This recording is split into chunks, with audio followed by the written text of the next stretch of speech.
श्री स्वामी समर्थ. हर हर महादेव.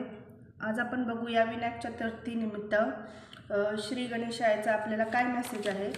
3 वेळा नाव घ्या गणपती बाप्पाचं. तुमचं पण ही जनरल कलेक्टिव्ह रीडिंग आहे. जेवढी रेझोनेट होईल तेवढीच घ्या, बाकीची सोडून द्या.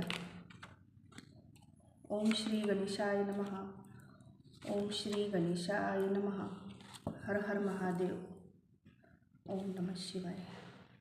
तर मला इथे असं दिसतंय काहीतरी खूप आर्थिक अडचणीत तुम्ही असता. तुमच्या ज्या आर्थिक स्थितीमध्ये तुम्हाला सुधारणा होताना इथं दिसेल. ज्या लोकांनी तुमच्यासोबत फसवणूक केली, षडयंत्र केले, तुमच्या नात्यामध्ये फूट पाडण्याचा प्रयत्न केला, गैरसमज निर्माण केले, हे देवाला मान्य नव्हतं. म्हणून तुमच्या जीवनामध्ये नव्याने आयुष्याला सुरुवात होताना इथं दिसत आहे. कपटी लोक, जळकुटे लोक तुमच्या जीवनातून दूर होत आहे आणि तुमच्या कुलदैवत, इष्टदेवी आणि गणपती बाप्पाचा तुमच्या डोक्यावर हात आहे. भरपूर लोकांचे सत्य तुमच्या समोर आले आहेत आणि पुढेही येणार आहे असंही दिसतंय. तुमच्या आर्थिक परिस्थितीत मला भरपूर बदल होताना इथं दिसत आहे. ज्या गोष्टीमध्ये तुम्ही अडकला आहात खूप दिवसापासून, त्या अडचणी तुम्ही सोडवण्याचा प्रयत्न करत आहात. कोर्टाची काही कामं असतील, कुठे फसलेले असतील, तर त्याच्यातून तुम्ही बाहेर येताना दिसत आहे. असं युनिवर्सचा मेसेज आहे तुम्हाला, गणपती बाप्पाचा मेसेज आहे.